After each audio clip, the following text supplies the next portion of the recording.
You have to start the recording if you're going to have a podcast, Ashley. You can't not start it.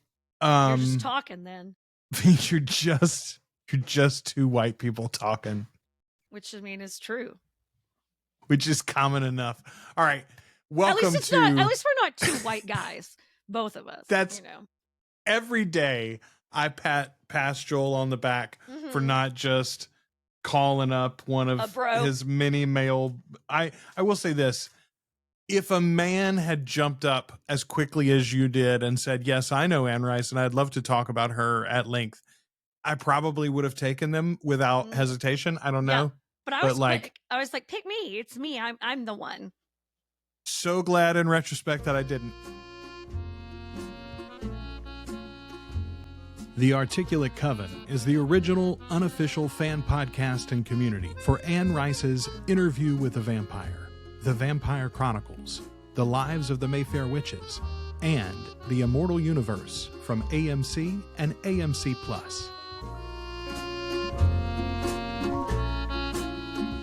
Welcome to the Articulate Coven. We are your hosts. I am Joel. I'm Ashley. We're just two white guys talking. We are the Articulate Coven. I think before we even get into this damn thing, Two White Guys Talking is the name of the episode, I think, actually. It is interesting in a book that is so centrally about a woman of color. It is interesting how much of the book is two white guys talking, isn't it, Ashley? It really, shockingly is. It's everything's filtered. Everything about her's filtered through these men. I mean, it is just up top before, which, by the way, we are in book club part 4. We're wrapping up the Merrick novel tonight. Which loved this. I really had a blast with this reread, guys. I know I've said that every episode.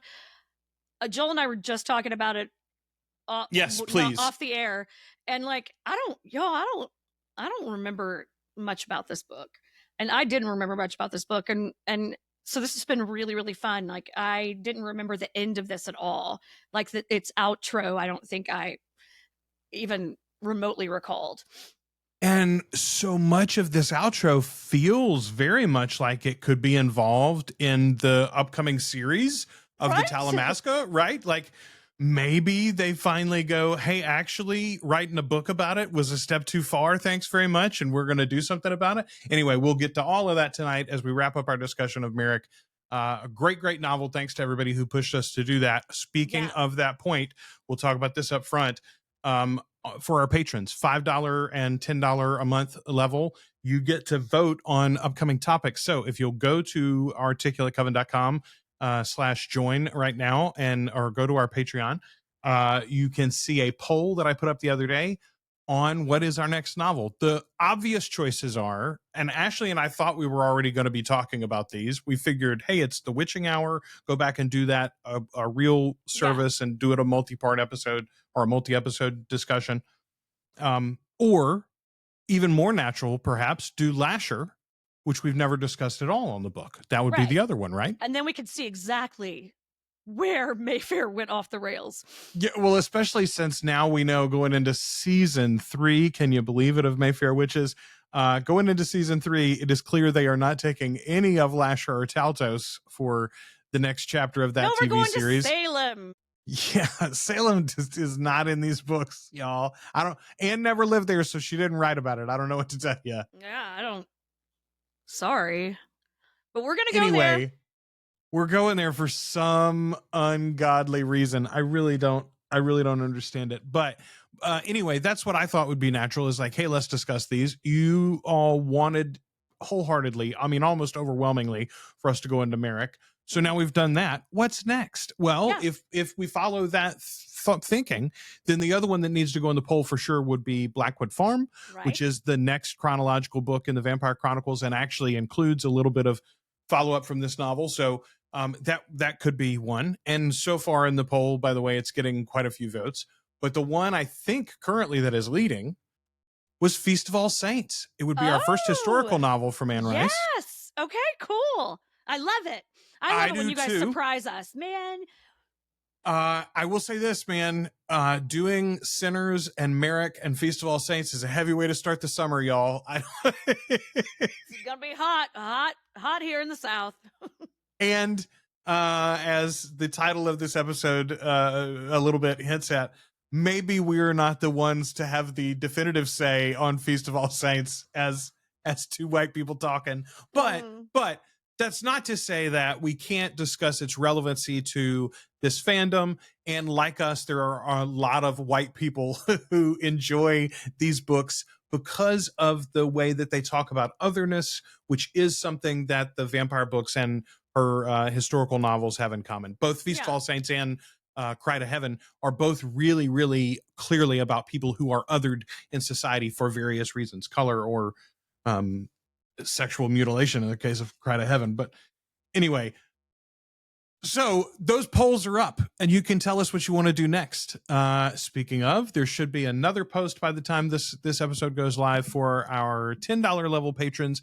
Suggest our next round of movie nights, because if we're doing more book clubs, then we got to do some more movies. There are some obvious ones that were left out of the last round, or we're very close to getting in the last round, so those will be in the list. But anyway, let us know what you think about that as well. Those are all in the show notes. Those links are in the show notes. The other thing that's in the show notes, Ashley, before we get into the topic at hand, I want to remind everybody, if you haven't booked your rooms for the Celebration of Life. I haven't done it. What do you wait? Yeah, I'm literally like, the show's going to pay for yours, in fact. So go book your room. It's deciding. Yeah, you just got to decide.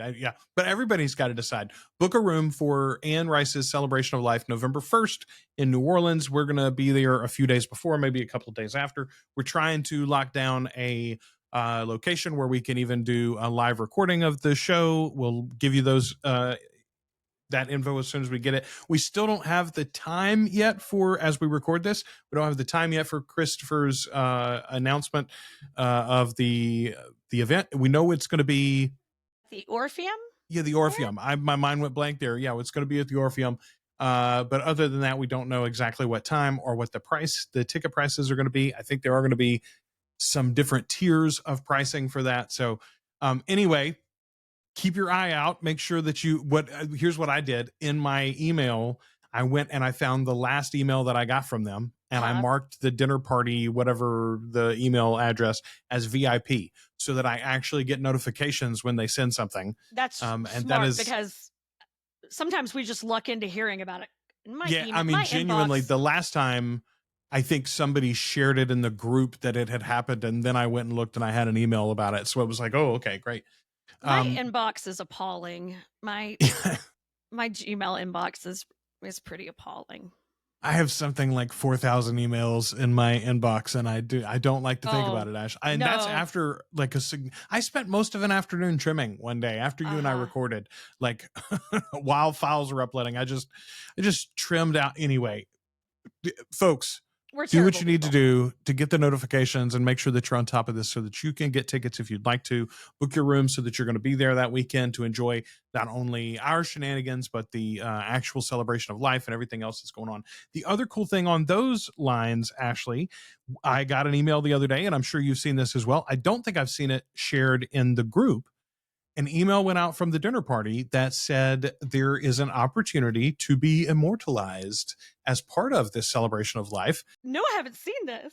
They have asked for video submissions of what Anne means to you. And there's like a list of questions, and you say who you are, and you tell a little story about Anne or whatever. And there's a possibility of that. Well, there's not a possibility. Some of that film will be put together and shown at the Celebration of Life. There is also going to be a longer documentary on Anne and her works and her effect on the culture, and that full thing, I think, might be a part of that, or more of it will be a part of that. That's awesome.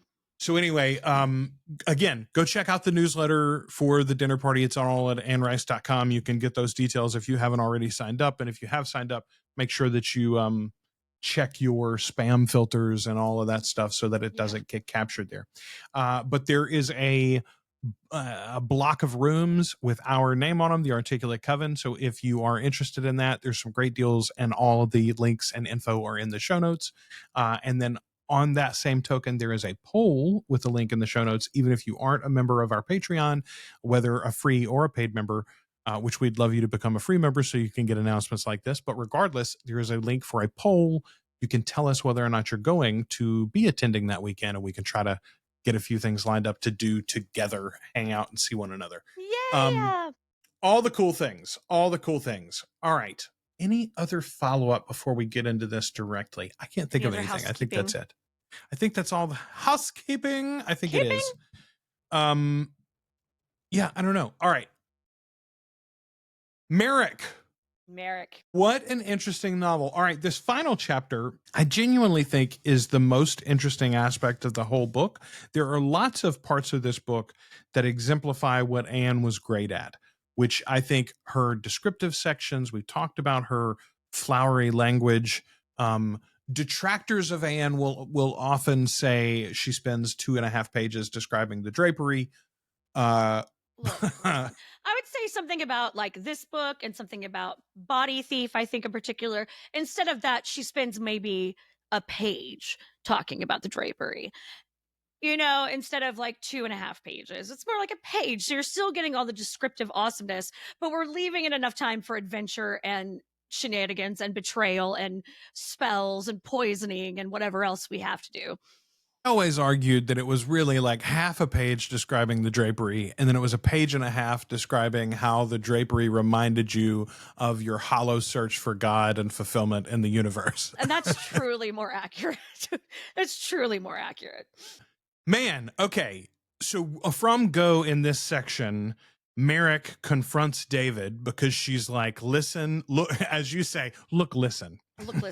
Weird. I know what I said to Louis, and I know what happened in there. But that bitch is lying. And I don't think that was Claudia, actually. I think it was something else portraying Claudia, which we talked about in last episode, like the idea of like maybe it's some collection of spirits that believes itself to be Claudia or whatever. And Merrick leaves room for that even in the last section. But here to David, she's like, no, that wasn't Claudia. And Louis going to do something about the fuckery that this spirit portrayed on him. And we need to stop it, David. Help me stop it, please. Yeah. It's the first moment, honestly, in the whole book where Merrick seems like she's out of her depths at all. Ever. Yeah. And it is the first time you really kind of feel like a real danger. You know, like I do feel like you do feel like Louis is in peril, and we know him. We know how he gets. You know, you start feeling better, and then you stop taking the meds because you feel better, and then. I mean, yes, God, it is. It's like everybody who you know who cashes the paycheck and then goes, "It's time to go to the boats," and you're like, "You were broke yesterday, my dude." Yeah. Like maybe a safety net. Build any fucking cushion for yourself at all. But this is it's emotional gambling. This whole crew, each of them individually, keep doing it in the book again and again and again and again. They're like, I know this is a bad idea, but I'm gonna do it anyway. Mm-hmm. It's I mean, it's why we come gemstones. Back. We're like, let's watch Mama told me not to. Daddy said I could, but I did it anyway. Yeah, misbehaving. They're all misbehaving in this book, Ashley. Yeah. And it's like, if they would all just be completely upfront with one another, we wouldn't have as much trouble as we do. It's like a Post-it note, y'all. A Post-it. Just leave a Post-it note. Yeah, like, I mean, here's one right here. So Louis does lay a little bit out for them, though, when the two of them together are like, hey, man, you're not going to die over this, are you? And he goes, yeah, I totally am, actually. Yeah, actually. You both think, here's what he says, you both think the spirit preyed upon my fears, but she came out of darkness, out of a terrible place. I'm weary, and I would swap one pain for another. Man, okay. I don't know. Talking about suicide is a very difficult thing, right? Because first and foremost, there are no simple answers. There are these blanket things that people like to say, and it's a selfish act, and et cetera, et cetera. But it's like, man, you have not worn their burdens, and David, and it is real and heavy and yeah. I mean, I also say, as a life affirming positivity, the glass is always half full kind of guy, like, I don't think it's the answer, and it is a final solution to what are often very transitive problems, right? Like, so anyway, I mean, we're not advocating for it, right? Thank God Canada's keeping that number around. We'll try to put that in the show notes in case you're feeling blue, since we cut the funding. I mean, and if you've ever known anyone who has, like, you know, somewhat constant suicidal ideation, they'll tell you that, like, you know, like, I could be having a real good day and I still might think about killing myself. You know, like, it's really not. It's not always about the blues. It's not always about, yeah, oh, we're feeling a little down and sad. It's not about that. It's about something very deeper that makes it so challenging to carry on through this. This is fucking life is not easy. And I mean, I was having a discussion the other day. You know, we make a lot of choices about how we go through life too. I could be a very angry person if I wanted to be. I have plenty of reasons and excuses to be an angry person or a very sad person, but I choose to operate at on a different plane than that. But not everybody has that. Not everybody gets to do that. Not everybody's brains allow them to do that, you know? Well, yeah, and everybody's circumstances are different, and circumstances from moment to moment might be different. And support again, like, systems, what do you have a support system? Is it present today? Is it going to be there tomorrow? You know, like, shit. Yeah. So, but this is where Louis finds himself. Louis is ready to go without any magic, without any. Yeah, I think honestly, even without having seen the lying, vengeful Claudia, I think he had gone into this thing ready to check out. We talked in the last episode about his, like, search for a surety, right? If he knew it was torment, then he might not do it. If he knew it was heaven, then he probably would do it. If he knew she was I don't know. Anyway, at peace, we talked about this already. Yeah. But now, first of all, he still doesn't know, right? Because he's got two actual experts on the spirit world here with him going, hey, wait, man. Don't take her at her word.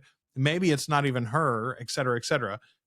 So he's still got to have doubt. And yet, for all of his mopiness and for all of his lack of willpower generally, here is Louis making a decision. He's made the decision. Decisive, yeah. And at peace with it. You know, like. Yeah. And then even more so when David, it's Claudia, it's the music, it's the harpsichord. She wants me to come. I know it. Again, we have had this specific moment in the TV series. We have already heard Louis say that Claudia calls to him and that he hears her voice. So I don't know how that's going to go in the long run, but you know, I think that part of this story has already been done. When we get to the very end of this book, I begin to see how they have sort of stripped this novel for parts, it feels like, in the Immortal universe. Yeah, quite possibly they have. Yeah. I mean, we could be giving them way more credit than they deserve. Maybe. We could be giving them far more credit than they deserve, but there are whispers. There are whispers. Yes, the advertising campaign for the Talamasca series makes so much more sense if you imagine they are going to do some of the end of this book. And so all of a sudden I'm like, oh, maybe. And that is some sort of like inciting incident perhaps in this world for then the events of the Queen of the Damned novel, which would be out of order. But like, again, if they've got some other good stories, if Rowland's not the only one that knows how to read a book and adapt it, which we've crossed our fingers and hoped for before, right? Anyway, let's be hopeful. Okay, so now Claudia's not around anymore. No. Merrick and David know that Louis is going to do this thing, but they have convinced him to wait at least another night. And David in particular is sort of hopeful that he can call on the spirit of Lestat to finally come back out of his coma and join this discussion. And maybe, and he literally says, I need you so much now. I need you, if only to say farewell to him. I think David knows in this moment. We talked about how the previous, when Merrick confronts David and says, hey, that wasn't Claudia, I don't think, and Louis going to do something about it, we see her first bit of desperation. Here, I think we see David's first bit of desperation. I think he knows that if Louis dies and Lestat is not around for it, that neither Lestat nor David will ever forgive David for it, right? Like David would never forgive himself. Well, and the thing is, Lestat's in the middle of the most selfish fucking nap at this point. Oh. I mean, are you fucking kidding me? Let's do, if you went to see God and the devil, probably, Ashley, you might need to lay down for a while too. Well, look, you already woke up for some pretty piano music. Now, come on. How long are we dragging this shit out? He just wanted to point out to everybody that they could change the fucking soundtrack for him once in a while. And they did. And then he went back to sleep. Yeah, he's like, listen, I don't want to watch that 7-hour marathon of the Family Feud on the local station in my hospital room, actually. That would be really great if we did not watch this. Man, speaking of marathons, I saw some, you know how on Facebook now will give you like the random post in your feed every now and again from some group that you're not a member of? 100%. Okay. It's so strange. I'm like, where did I? And then I realize it says follow or join or whatever. You're like, at the no, top. thank you. If I wanted to do that, I'd be doing it. Well, but occasionally the algorithm will get you with something. I almost talked myself into joining something because the post is so good. This was one of those. I saw a post the other day. It was like, I don't know, in some physical media group or something like that. But this guy had on his shelf in these giant binders, he had every episode of Days of Our Lives burned to DVDs from 1984 through 2019.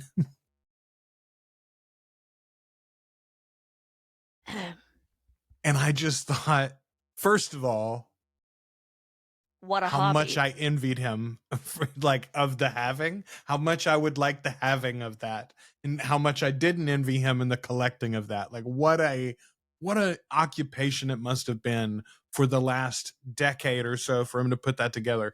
And then third of all, how long would it take you to watch them all, and how much other media would you have to pass by just to catch? And then I reminded myself, I'm actively currently in the middle of a 1,200 episode watch of Dark Shadows, so I'll just be quiet in general about all of the above. Sometimes you think, wow, that's a really ridiculous behavior, and then you're like, yeah, but I just was in hour 87 of, season 4 of 24, so, and I've rewatched that like 12 times. So I think you're right, though. This is a super selfish moment, and Lestat has been around enough, a few different moments here during his stupor, that I mean, we know why it happened in the books, because he wasn't speaking to Anne, and Anne didn't have anything to say with him, even as she went in and out of writing vampire books at all for a while there. Right. But finally, in universe, though, if we think about it, there is no good argument to make for him to have woken up at all for anything ever, and yet not to have said, hey, as clearly the most powerful one around that's in love with all of these people directly, maybe I should help solve some of their problems quickly for them. Maybe I caused some of these problems. Yeah, right. I don't know. Maybe I should be more alert and aware of what's happening to the people around me. No.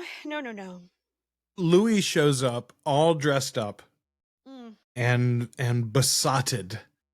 He says, it's as if I never loved or grieved until I met Merrick. And yet this is a good example of how they've stripped this book for Parks. The Louis that we know in the show, in the modern day anyway, is so clearly a homosexual man. He is not going to have a love affair with this mixed woman, no matter how alluring she may be, right? Like, I had a real thing for Lisa Bonet, but Louis is not me. Yeah, it is, in this sort of spellbound, because we do find out that she's just fucking with these two. Damn it, Merrick.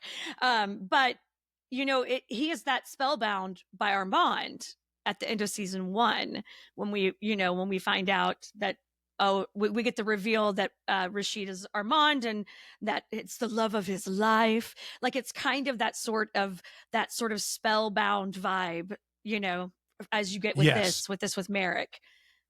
And as it turns out in the show, we know there was some of that going on too. Not ritual magic, as Right. but was mentioned earlier in the book.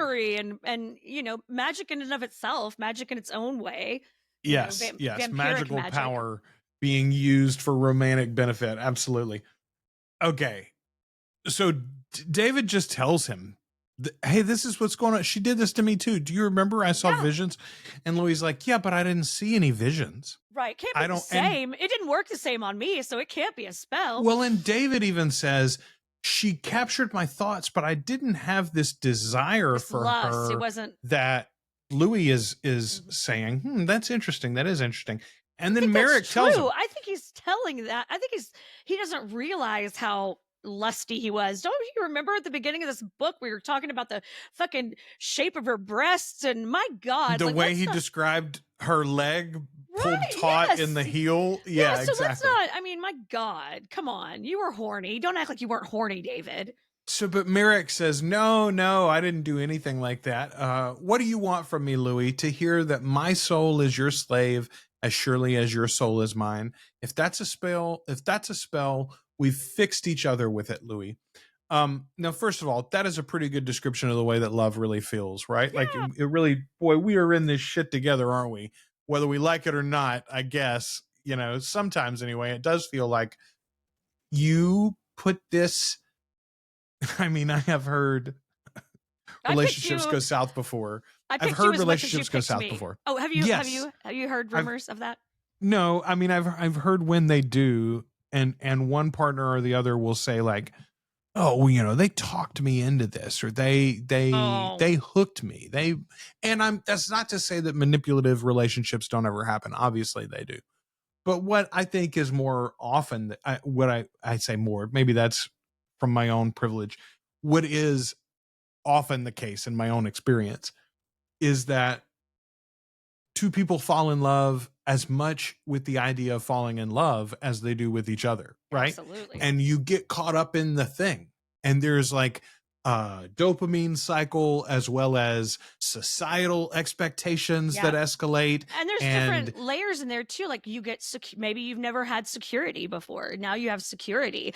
Maybe you've never had physical affection. Or they do that thing before. You like that none of your exes did. Now, maybe you've never had physical affection in that way before. And now you have physical affection in that way. There's a lot of layers too, but I do like the idea that like, well, if I put a spell on you, you put a spell on me too. We have chosen each other just as much, Now, I'll just say, as much as we all like Merrick and we talk about how charismatic Merrick is and how Merrick is amazing and Merrick's awesome, Merrick's a lying bitch right here too. Merrick's done 2 love spells in the course of like 300 pages, y'all. That is not good magic. She brings out David's hand later, and it's got Coptic magic carved into the corpse of his old man body. Dead hand. Old man, dead hand.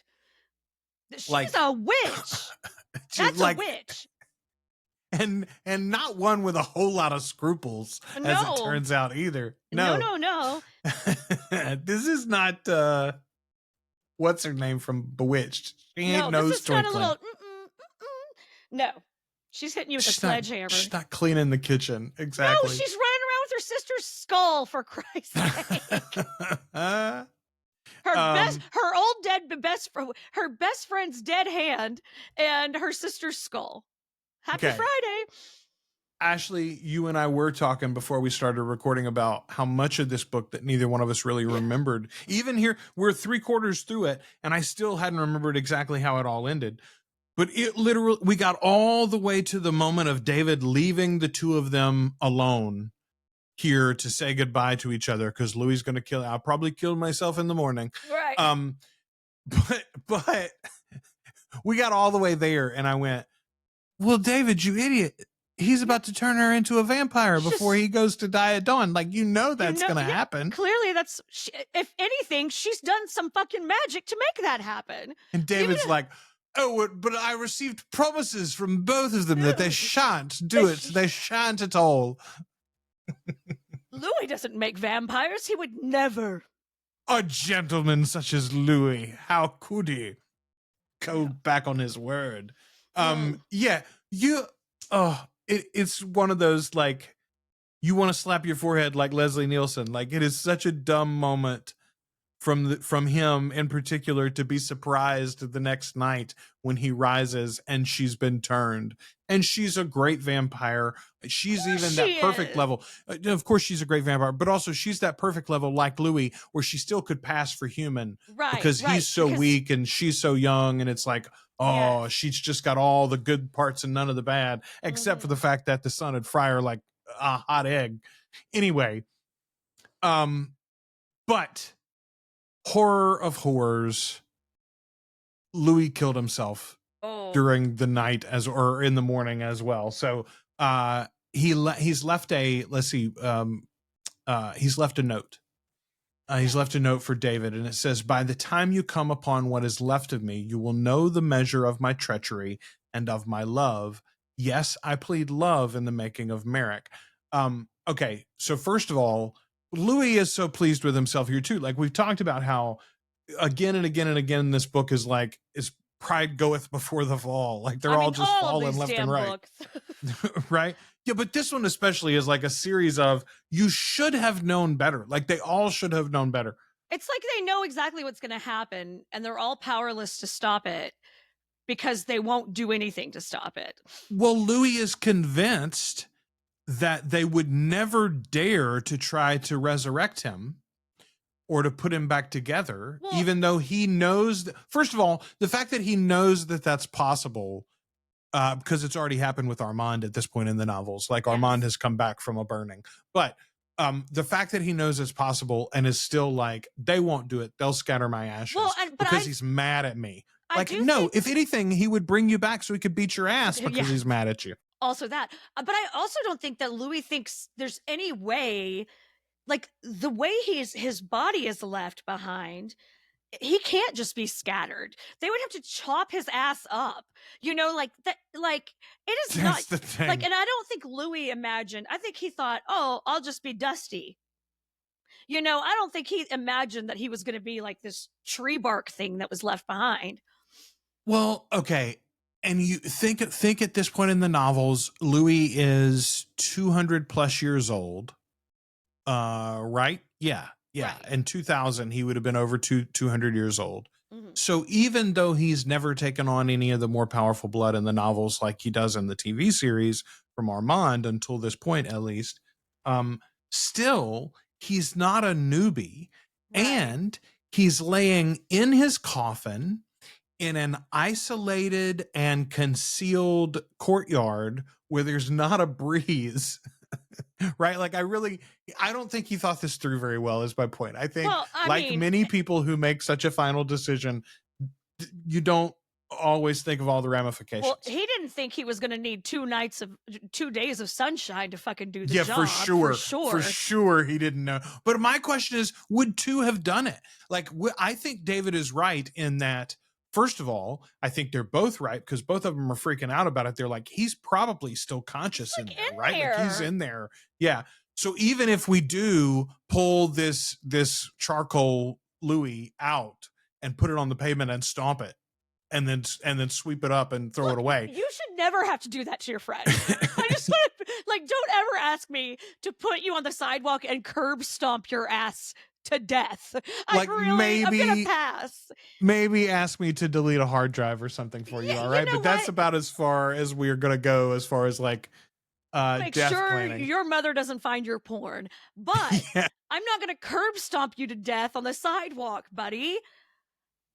Especially knowing, or being fairly certain anyway, that he would still be in the body. He would still be aware of all of this going on. Yeah. Fucking awful. No one is doing that, Louis. No one is doing that.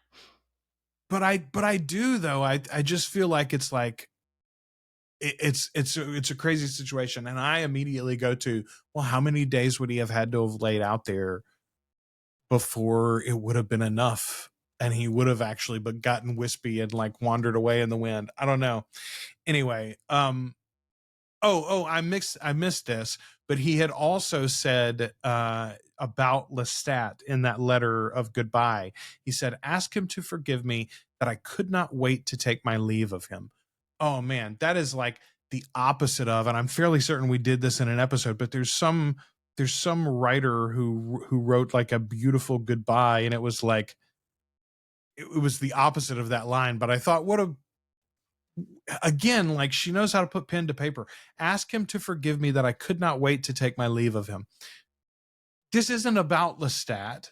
Louis's grief and turmoil at this point in his life is really not about Lestat at all. He does not blame Lestat for Claudia. Absolutely not at this point anymore. I mean, he blames if he blames anyone, he's blaming both of them, you know. But that was the horrible mistake of the making of Claudia, you know, like acknowledging that the horror of it was the doing of it. It really isn't on either of them. They both were party to it, you know.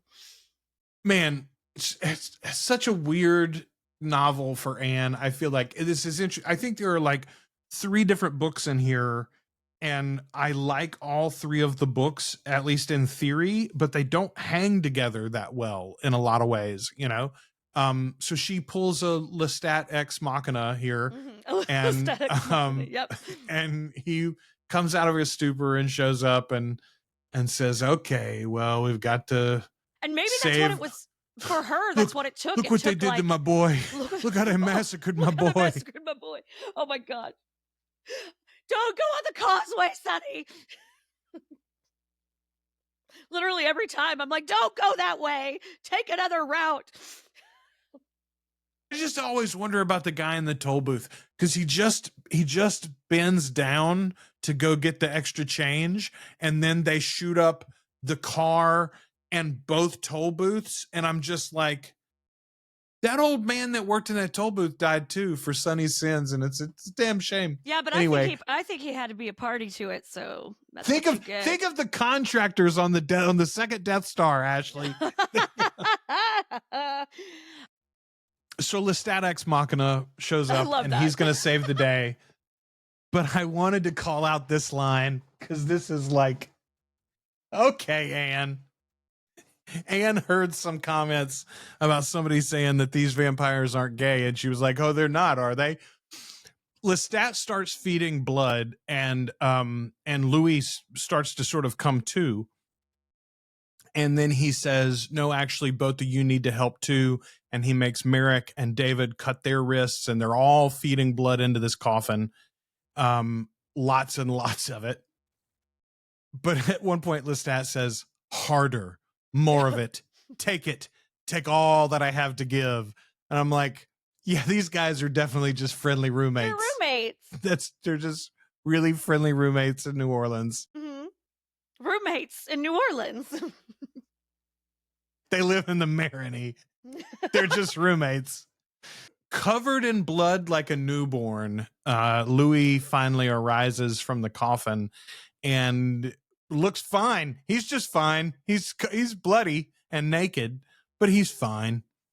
And still Lestat's like, "It's not done yet. You need to take the blood from me, and I need to give it back to you, and I need to take it from you, and cycle and cycle. We'll do that a lot until you're as strong as you need to be." Lestat's basically like, "Hey, you're not getting this get out of jail free card again, Murph. We're just gonna fix this. You can't. You're gonna fucking stay.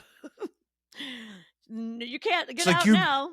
You remember that time when I laid in the desert for a week and I was just tan now? That's going to be you from here on out, Louis. Don't even worry about it. Hope you got over Claudia, because here comes forever. Hope you got that out of your system.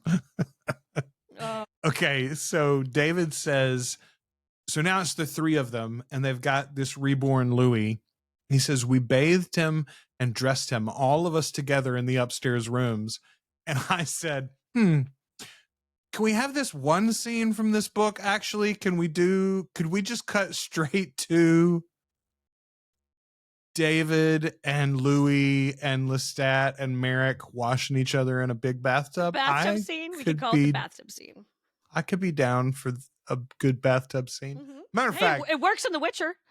Hey, if there are not some good bathtub scenes in the Vampire Lestat and the Queen of the Damned storylines, like they are missing out, because there's some real good bathtub scenes in those books too. But yeah, there was anyway, a decent scene in that terrible movie. There was. Now that you mentioned, that's a good call. Very good call. It's like the one thing they got. They were like, "Hey, he floats really sexy in a tub one time. Let's do that. Let's do that with rose petals." Okay, so Merrick is talking to David after she's gone, or no, she's about to go hunt for the first time. Because she's had Louis's blood, obviously, but now they've all fed a bunch of blood to Louis again, and now she's some shit. Yeah, she's a brand new vampire, so she needs to go out and feed ASAP. And she's about to go do that, and David's like, "I have to go with you," and she's like, "Oh." Matter of fact, you have to not go with me, actually. And he's like, be better "No, at this by myself." But it's dangerous out there, and I'll show you what to do." And she's like, you can't know woman's vulnerability. This is so great. I've been afraid of things as a child, and a woman must be. I lied about it naturally. I fancied myself a witch and walked in dark streets to punish myself for my doubts, but I knew what it meant to be afraid. And now in this darkness, I fear nothing. If you were to leave me here, I would feel nothing. I would walk as I am walking now. As a man, you can't know what I mean by what I say. You can't know a woman's vulnerability. You can't know the sense of power that belongs to me now. And I'll just say, just like a man, David immediately goes, "Well, I was very old before I was turned into a vampire and moved into this body, so of course I do know vulnerability." And Merrick, like a woman, goes, "Well, you're right, David. That's also very fair. And yes, that's totally but no, it's not the fucking same." When David was an old man, he was an old, rich, powerful British man. Anywhere in the world he went, there were literally foot soldiers to do his bidding and money to be spent to make it happen for him. There was no government or location in which he was not welcome, and his money and his power and authority could not make him so. Fear of death. That is just not true. Fear of death in old age is not the same. A fear of death that a woman feels walking and existing in this world.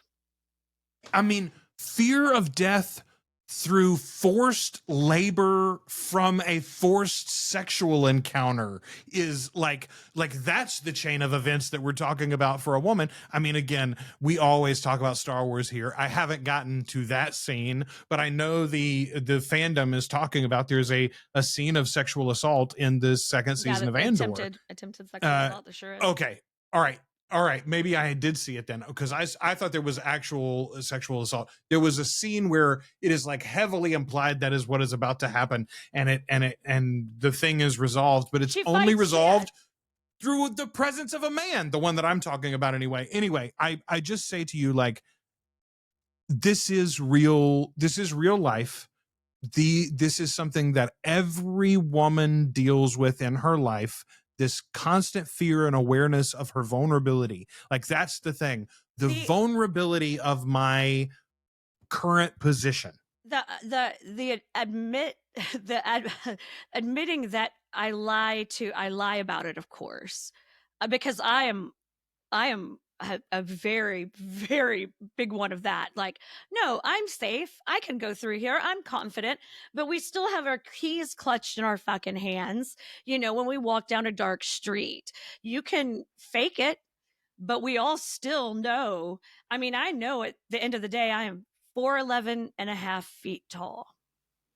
And, I can be overpowered pretty easily by a lot of people, you know, and the fact that she's like, you can't understand the sense of power that I feel right now, that freedom that like as a woman to feel like you are invulnerable, you know, like that is an incredible, like most of us will never ever know what that feels like. And she's having this crazy, like, and how dare you say I'm in danger when I've been in danger my whole life. This isn't in danger. I am the danger, you know, like that it's very much an I am the one that knocks speech from her. it Yes. is. But in Okay, a very so sweet, beautiful way. Like she's not she's not threatening him, but she is like, no, I am the one that they need to be afraid of now. And I love that. I love that. no spoilers, but in the another show that we've mentioned a couple of times, Paradise, Kelly and I are watching it right now. It's on Hulu and Disney Plus. Sterling K. Brown is the lead, and it's a I great haven't show. started that yet. It's really, really good. But there's a woman character in that show that I don't. This is not her name. They just all refer to her as Sinatra. I think her name's Samantha, actually, the first name of the character. But she is a billionaire. She's like an Elon Musk type figure, and there are a few moments in the show where you see her revel in the fact that she actually has reached that untouchable status that we were talking about, where I not only am I safe because I'm surrounded by people who I literally own, Yeah. but I have constructed everything in my environment and my existence is controlled and orchestrated, or can be if I desire it to be. Like that's the level that you have to get as a human woman to feel that sort of invulnerability, basically. Yeah. Or you could get bit by a vampire and turned and become a very, very powerful immortal being. I suppose you could do that too. Whichever comes first, ladies. I don't know what to tell us, you know. My grandmother used to say, shit in one hand and want in the other, and see which one fills up first. Yep. Are we going to become powerful billionairesses, ladies, or are we going to become vampires? How will we become powerful? Man. So David confronts Lestat, and he's like, listen, you woke up one time for Sybil and to hear the piano, and then you just went right back into your coma state. Is that what we're doing here? Like, is this a Reno Lestat moment? And Lestat's like, no, I'm not going to go back to sleep again. I'll tell you about my esoteric journeys some point in the future, maybe, but no, I've got things to do. There are books to read. There are films to watch. And I literally was like, sometimes this is all that's keeping me alive too, Lestat. It's like, I've got books to read and films to watch. I can't die yet. I haven't. Yeah, exactly. Whatever keeps us going. For some of us, it's our pets. For some of us, it's the next season of White Lotus. Whatever works, friends, in these dark times. It is a weird announcement, though, from Anne that Lestat was truly back. Yeah, like she did the false start at the end of the Vampire Armand, but then he just goes right back into his coma, and you're like, well, why did you do that then? I think that's one of the things that confused me about this, like getting into this book. I was like, I didn't remember. He was awake though. I was like, God damn it. Are we? Ugh. I mean, it's weird because she sort of tries to pull a Lestat Ex Machina for 2 books in a row, which is like, it's not. Don't do it. Actually, she did Stop do it. That. We let her, and we didn't say anything about it. Okay, so. Oh, all right. Here was an interesting note to me. David is talking about. So David watches Louis die and be resurrected, literally burn in the sun and then be raised from a crisp. And he knows, by the way, that Louis's blood is significantly weaker than his own. Right. Because David was made by the Lestat who had already drank from Akasha, et cetera, et cetera, et cetera. So like this is a whole leveled up Lestat who made David versus the one who made Louis 200 years ago. And yet, in this moment, David's like, how fleeting our lives are and how brief this all could be and how dangerous the daytime is for all of us. And I'm like, is it? Is it the opposite that you should be feeling? Like, yeah, shouldn't you be like, actually fuck all of y'all forever in any direction whatsoever if it ain't what I want to do. Like I would be Kanye. Y'all can't tell me nothing, you know? Jesus Christ. Like I literally would be like well, especially I need a tan. I'm gonna go lay out today. Especially with these fuckers like getting in their like weird little blood circle where they're just passing the blood all around to each other. But yeah, I forget they level up Merrick too. Lestat's like, hey, when I get done with Louis, you come over here and get some of this juice of the gods as well, running Merrick. A train on him. Just make sure you can't die either. Oh God. But no, he has this existential crisis for a second, and I'm like, David, now you're going to be worried about your mortality? Like of all times too, like Jesus Christ. Like you had to bring him back. That's the lesson you took? You were going to have to stomp him out. You didn't want to do that. Remember? Like we just had that whole fucking conversation like 20 pages ago. Today, David. Yeah. Like anyway. Okay, so but Merrick has gotten a missive from the elders of the Talamasca. Wild. She got a letter, and it's crazy when she starts reading it, and the vampires are like, oh fuck, a bunch of letters from them. But she gets to the end of it, and she's the first one that finally lays it out like, hey idiots, they didn't write this about last night. No, they sent this letter days ago. They did not know that I had become a vampire when they wrote this and made this. They're pissed about the ghost shit I was doing. Yeah, they're pissed because I'm here and talking to you all and doing some ghosty spells. And first of all, again, we need to point out, if you're new to the fandom, maybe, or if this is your like first read through any of these books, and you've been watching that ad campaign for the Talamasca show, maybe you're not so surprised to hear about the elders. But at this point in the book, and David sort of says it here, but he doesn't come really out and make it such a big point that it should be. David doesn't know who these elders are. No, David was the director general of the organization. He was the president of the Talamasca, basically, and he didn't know who the elders were. The big boss. Merrick doesn't know who the elders are. They all know what the seal of the elders look like. Like, that's weird, right? That your organization is controlled, at least in its ultimate form, by a group of people who you literally don't know who they are or where they come from. Your secret organization's run by super secret people. I mean, that's the joke, right? That the Masons are run by the Illuminati or whatever. But like, this is that. It's like, yeah, my secret organization at Yale is not enough. I also have to be a member of the Skulls within my secret organization or whatever. Like, anyway, but they're apparently doing that in the Talamasca. Like, we've already got one member of the elders that is cast for the show, at least one member. I think a couple of the cast members are actually going to turn out to be elders. So I think, and again, maybe I'm reading too much and giving too much hope. Maybe this is too much of a glass half full for me here, based on what they've done with Mayfair Witches. But it feels like they're doing this. The Talamasca has been roused. The vampires have gone one step too far, and it's time to do something. And that's what has happened here. Even before she's turned as a vampire, they're like, hey, actually, let's back it on up. And then once they find out that she has turned, it goes further. And Merrick tells Louis and Lestat and David, like, hey, they're coming to New Orleans and they want us all out. We have to leave. We have to go somewhere else. We have to stay far. They've got a mother house outside the city and they don't want us anywhere near it. We got to roll, and it's going to be a problem. And Lestat is like, fuck y'all. I'm not going anywhere. I am the knight. I mean, pretty much. He says, for 200 years I've lived here. I won't be forced out by an order of scholars. I don't fear the Talamasca. I don't fear anyone. But David makes the point, though. He's like, here's what's different.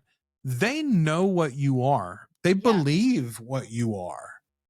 Yeah. And they also have effectively unlimited resources. So like, if you tell them that you're their problem, you will actually be you'll be their only problem. In fact, my mother said she had problem. Yeah. She had some problems filing some paperwork for some office or something. And she's like, I'm retired. I can make this my entire job. Yeah.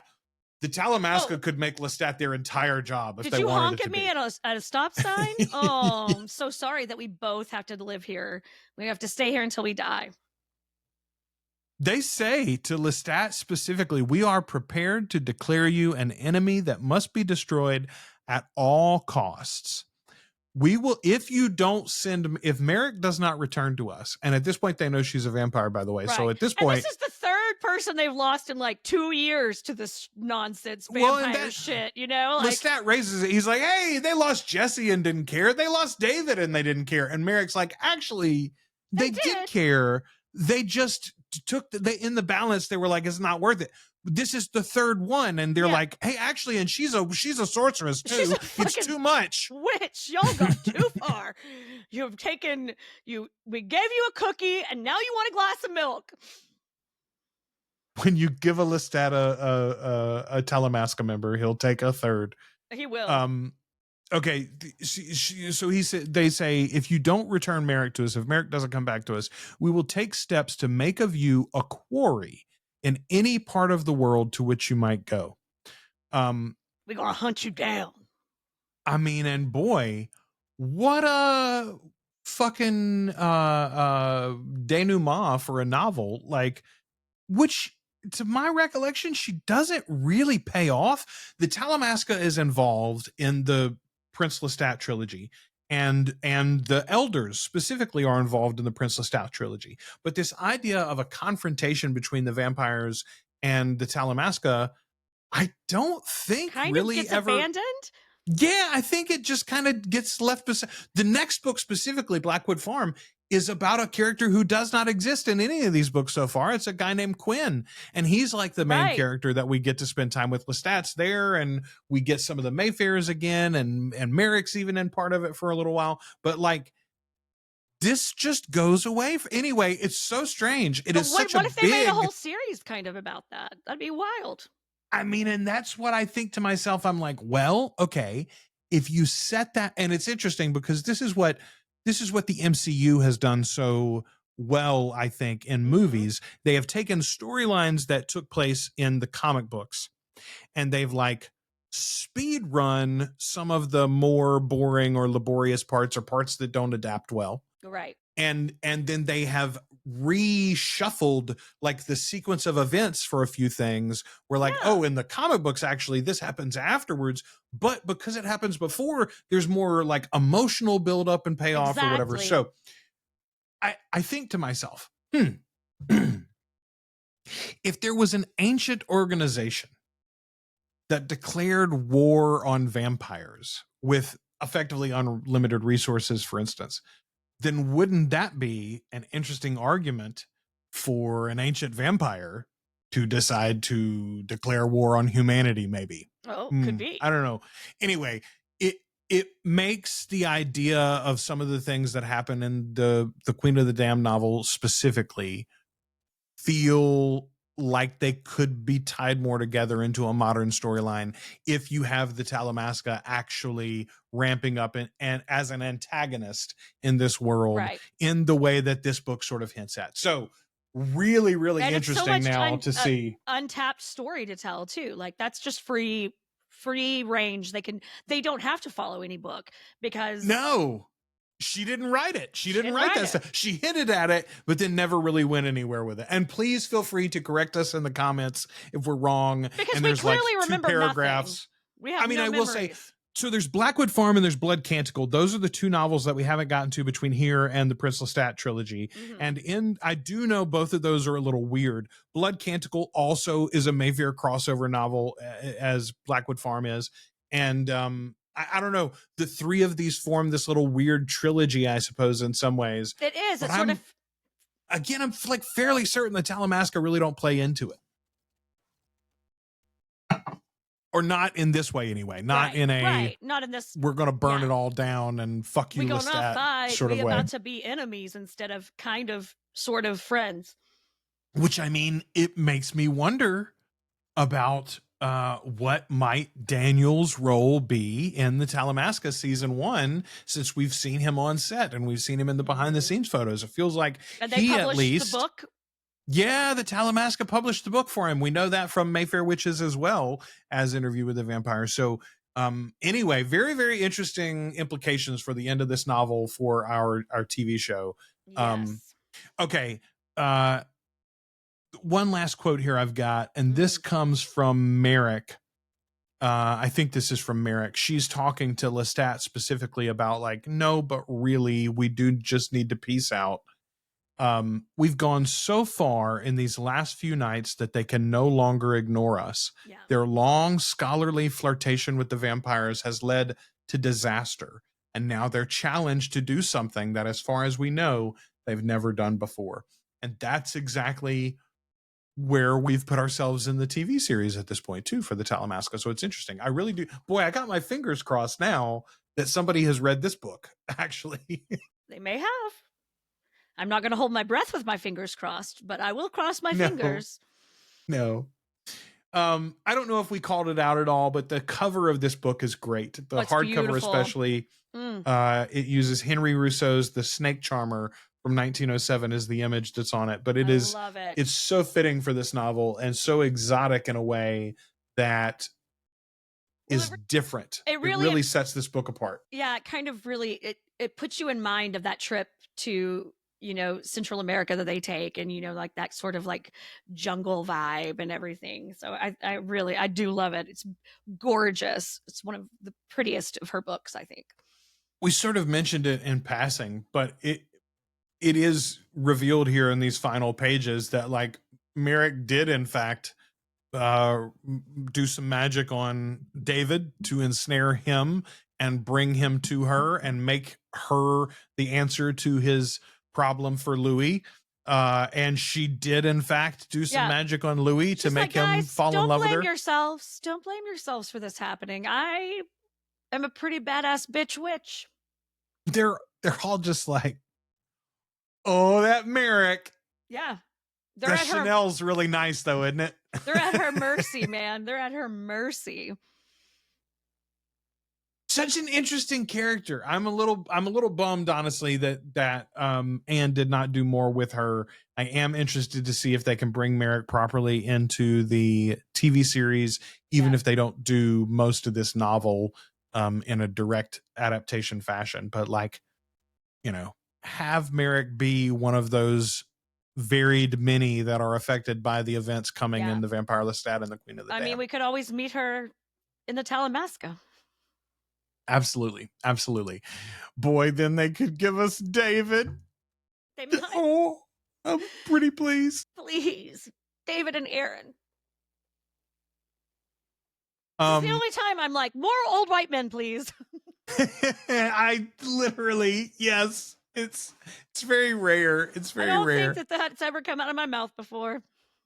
I love this book. I really, really did enjoy it. I'm so glad that we revisited it. And I genuinely think that will be, if you all decide for us to go into Blackwood Farm next, I think that'll be the case for both of us for Blackwood Farm as well. I know it will. It was a strange, you know, she wrote this one in 2000, Blackwood Farms in 2002, Blood Canticles 2003. And I just know how busy I was in those years. I was doing a lot and reading wasn't most of it. Let's just put it like that. So yep. I was working at Disney and drinking too much and all sorts of issues that might have led us to not exactly put permanent memory to these events in the life of Lestat de Leon Court. Right? Yeah, right. I have no memory of this place. All right, so next week we're going to be talking about Nosferatu. Nosferatu, not Nosferatu 1. Nosferatus. We're going to be watching Nosferatu from 1922, and then Nosferatu by Robert Eggers from 2024. Excuse me. Very excited. We're going to be watching them both and discuss them both. I am too. First of all, the Robert Eggers version, like The Witch, is not very long. It is a nice little tight piece. The Murnau version from 22 is, I don't think it's 60 minutes long. Maybe it was 70 minutes long. So both of them are, it'll be an interesting twofer. But I very specifically want to talk about, first of all, we've already talked a lot about Eggers' work when we talked about The Witch, as far as like his tone and the way that he approaches things. But this being an actual adaptation of a work that is incredibly formative to the history of cinema. I mean, but yet also like both of them, I think, are complicated in their own right. First of all, there's going to be like the creative issues as far as like the fact that Nosferatu, the original, is just a ripoff of Dracula. They were trying to sneak by the censors, right? The only reason it exists is because somebody broke copyright law and kept a copy of it somewhere anyway, right? Which I love. Me too, honestly. But it's interesting story. We're going to talk about that, all of that stuff and more. And then in 2 weeks, we've got our 100th episode live stream that is going to be, in case you can't make the live stream itself, that episode will go out like normal on Sunday night for patrons and on Monday night for everybody else. But if you can, Saturday night, details for the time zone and etc. is in the show notes. But Saturday night, the 24th, we'll do our 100th episode live stream. We'll do like we did on our last live stream. We'll do some Q&A. I'm so excited. We might have some, I don't know. I'm thinking maybe we'll do like, I might put together like a party game of some sort for us to play, literally based on like, yeah, I'm thinking we'll do some fun stuff. Anyway, that's going to come up in just a couple of weeks. And then after that, we'll be going into our next book club, which you all are helping us select, articulatecoven.com/join. $2 or more a month gets you access to everything we do. $5 or more a month gets you access to the polls to vote on upcoming topics. What are you hopeful for, Ashley? If you were casting a vote, what would you say is the next book, do you think? Well, I was all gung-ho about doing some Mayfair stuff. I really was like, oh, since we didn't do Lasher right away, going back and doing The Witching Hour could be really, really fun. Might just piss me off though. But after reading Merrick, I'm kind of like, I kind of want to do Blackwood Farm. We'll see. So it was so funny. That's almost exactly how I felt. I was so excited to do Lasher after Mayfair Witches season 2 wrapped. And then everybody else was like, no, do Merrick. We don't want to talk about Mayfair anymore. You're right. So now I'm like, well, what we ought to do is we ought to do like 6 episodes on The Witching Hour, because that's what it would take to cover it genuinely. At least. And I would love to break it down and go through it. But as we sit here, I am very, and then the mention of Feast of All Saints, I got kind of excited about that idea too. Yeah, but that wasn't even on my radar.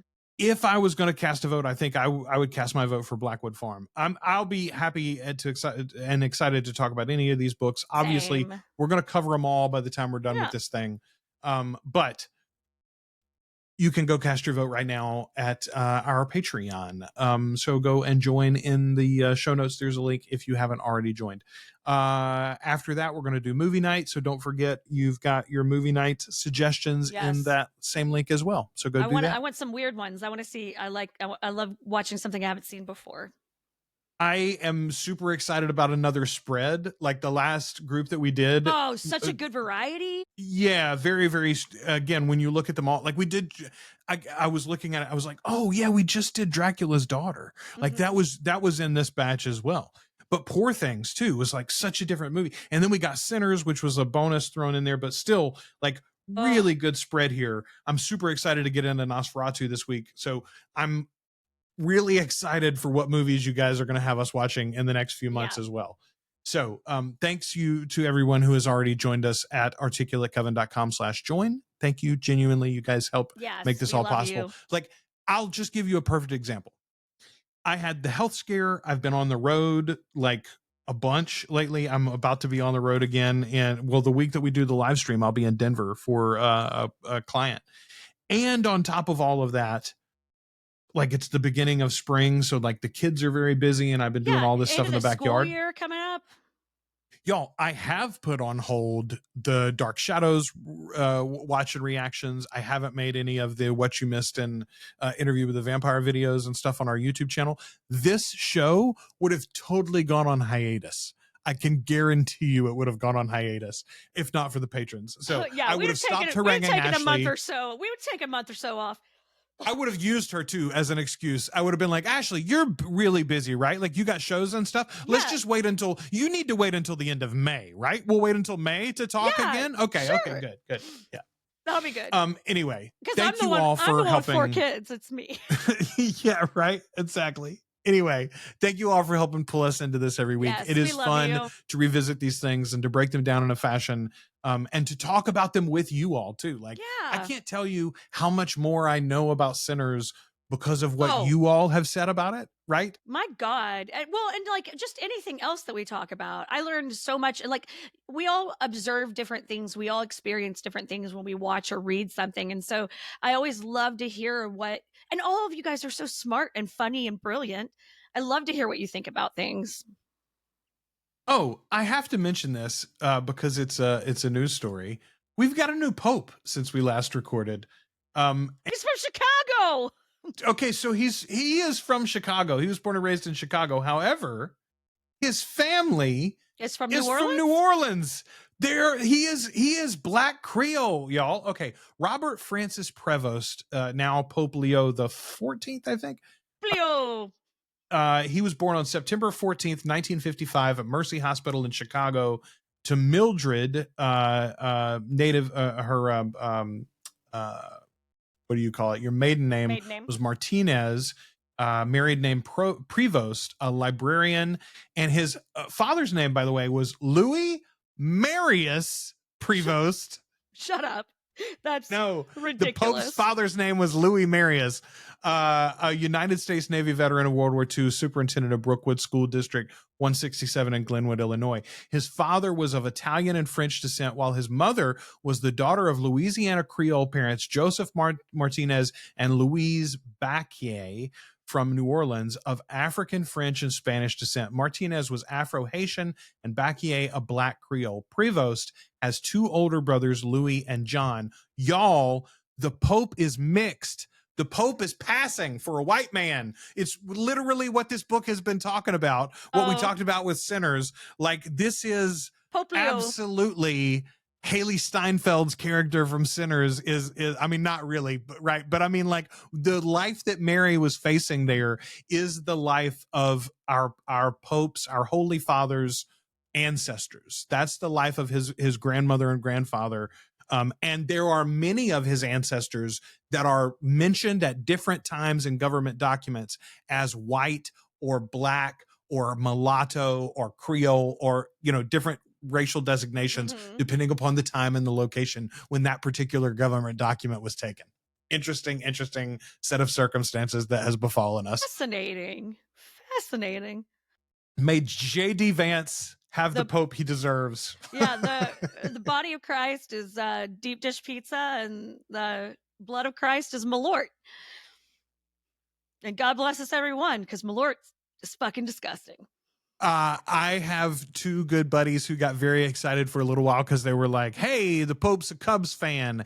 And then video came out. He's a White Sox fan. He was at the White Sox World Series game. Yeah, absolutely. So they were like, screw Leo. Forget that dude. Anyway, I am excited. I'm genuinely excited to have our first American Pope, which the first Pope from the United States, I should say. There's some semantic argument online that Francis was an American Pope because he was from South America, but still.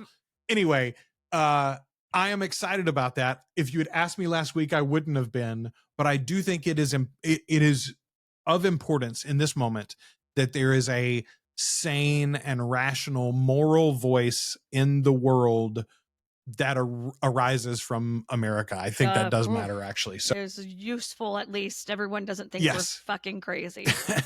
It's a little something out there. So congratulations to Pope Leo and all those who practice. Anyway. It was a big day for me, Joel. That was a real big day for me. The Malort's all sold out in Little Rock, you're telling me. No, indeed. But if I could get my hands on a deep dish pizza, I would fuck it right up. You give it the old Louis in the bathtub treatment, huh? Yeah. Okay. Until the next time we talk to you, go say your rosaries and join us again to talk about Nosferatu, so that we're not all abandoned by God. Nosferatu times two. Until then, we've been your hosts. I'm Joel. I'm Ashley. And we are the Articulate Coven.